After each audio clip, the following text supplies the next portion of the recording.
চিরবন্ধু চিরনির্ভর চিরশান্তি। আজ 22শে শ্রাবণ, কবিগুরুর প্রয়াণ দিবস। বাঙালির জীবনের একটি অন্যতম দুঃখের দিন। চিন্তনের শ্রদ্ধাঞ্জলি পর্বে আজ রয়েছে কবিগুরুর জীবনের শেষ কটি দিনের কথা রানীচন্দ্রের লেখায়, তার নির্বাচিত কিছু অংশ। বৌঠান শান্তিনিকেতনে অসুস্থ, এখানে আসতে পারেননি। বৌঠানের এতে খুবই খারাপ লাগছে। গুরুদেবকে চিঠি লিখেছেন দুঃখ করে। মনের মধ্যে আমার ভাবনা, আজই তো অপারেশন হবে, অপারেশনের পরে গুরুদেব কেমন থাকবেন কি জানি। বললাম, বৌঠানকে একটা চিঠি লিখবেন, উনি যে বড় ভাবনায় আছেন আপনার জন্য। বেলা তখন 10টা। গুরুদেব বললেন, লেখো বৌমাকে। তিনি বলে গেলেন, আমি লিখে যেতে লাগলাম। মামুনি, তোমাকে নিজের হাতে লিখতে পারি নে বলে কিছুতে লিখতে রুচি হয় না। কেবল খবর নিই আর কল্পনা করি যে তুমি ভালো আছো। অন্তত এখানকার সমস্ত দুশ্চিন্তার ভেতর থেকে, দূর থেকে কিছু আরামে আছো। কিছু তাপ এখনো তোমার শরীরে আছে, সেটা ভালো লাগছে না। কেননা ক্ষুদ্র শত্রুর জেদটাই সবচেয়ে দুঃখজনক। আমাকে প্রত্যহই একটা না একটা খোঁচা দিচ্ছেই, বড় খোঁচার ভূমিকা স্বরূপে। শুনেছি বড়োর আক্রমণ তেমন দুঃসহ নয়, এইসব ছোট ছোট উপদ্রব যেমন। যা হোক, এরও তো অবসান আছে, এবং তারও খুব বেশি দেরি নেই। চুকে গেলে নিশ্চিন্ত থাকব। ইতি। গুরুদেব তখনও জানেন না আজই তার অপারেশন হবে। 10:30টার সময় ললিতবাবু অপারেশনের সব কিছু ব্যবস্থা ঠিক করে বললেন, আজ দিনটা ভালো আছে, তাহলে আজই সেরে ফেলি, কি বলেন? গুরুদেব একটু হকচকিয়ে গেলেন, বললেন, আজই? পরে আমাদের দিকে তাকিয়ে বললেন, তা ভালো, এরকম হঠাৎ করে হয়ে যাওয়াই ভালো। 11:20 অপারেশন হয়।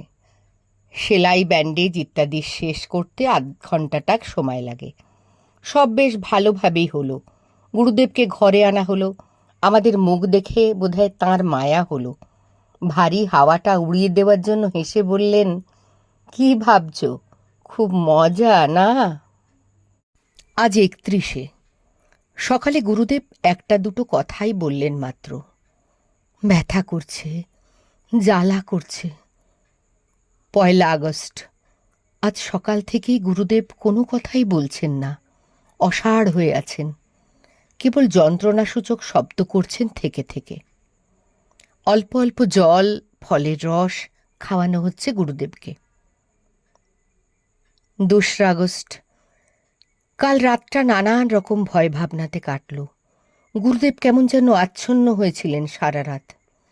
ডাক্তাররাও চিন্তিত। 3রা সকালে ফোন করা হলো বৌঠানকে এখানে চলে আসবার জন্য। কাল রাত্রে গুরুদেবের অবস্থা সংকটজনকই ছিল। আজ যেন একটু ভালো। 4ঠা ভোরবেলা অল্পক্ষণের জন্য গুরুদেব একটু আধটু কথা বললেন। ডাকলে বা কিছু খেতে বললে সাড়াও দিলেন। 5 তারিখ সারাদিন গুরুদেব সেই একই রকম অবস্থায়। সন্ধ্যায় স্যার নীলরতনকে নিয়ে বিধানবাবু এলেন। আজ আর ডাকলেও গুরুদেবের কাছ থেকে সাড়া পাওয়া যাচ্ছে না। আজ 6ই। সকাল হতে বাড়ি লোকেই লোকারণ্য। গত কয়েকদিন হতেই লোকজনের ভিড় চলছিল, কিন্তু আজ আর ঠেকিয়ে রাখা যাচ্ছে না কাউকে। আজ আবার পূর্ণিমা। আজকের দিনটা যদি কোনো রকমে করে কেটে যায়, তবে হয়তো ভরসা পাওয়া যাবে। কিন্তু সে ভরসায় যে কম। সকালে বৌঠান একবার গুরুদেবের কানের কাছে মুখ নিয়ে ডাকলেন, বাবা মশাই, বাবা মশাই, বাবা মশাই, বাবা মশাই। গুরুদেব একবার সাড়া দিলেন এবং তাকালেন। সন্ধে হতে অনেকেই গুরুদেবের ঘরে এসে তাকে দেখে যেতে লাগলেন। বর্ণকুমারী দেবী ভাইকে দেখতে এসে রাত্রে এখানেই রয়ে গেলেন। একবার করে বর্ণকুমারী দেবী কাঁপতে কাঁপতে ঘরে আসেন ভাইকে দেখতে, সামনে আর আসতে পারেন না। গুরুদেবের মাথার কাছ হতেই ফিরে যান, আবার আসেন। গুরুদেবের শিওর বরাবর, বাইরে পূব আকাশে পূর্ণিমার ভরা চাঁদ। গুরুদেবের পায়ের কাছে বসে দেখি পরিপূর্ণ ছবি একখানি। এই ছবিখানি যেন আজকের জন্যই দরকার ছিল, এমনটিই হবার কথা ছিল। রাত 12টায় গুরুদেবের অবস্থা খুব অবনতির দিকে গেল। 7ই আগস্ট 1941 সাল, শ্রাবণ মাসের 22 আজ। ভোর 4টে হতে মোটরের আনাগোনা জোড়াসাঁকোর সরু গলিতে। নিকট আত্মীয়, বন্ধু, পরিজন, প্রিয়জন সব আসছেন দলে দলে। পূবের আকাশ ফর্সা হল। অমিয়াদি চাঁপা ফুল অঞ্জলি ভরে এনে দিলেন। সাদা শাল দিয়ে ঢাকা গুরুদেবের পা দুখানের উপর ফুলগুলি ছড়িয়ে দিলাম।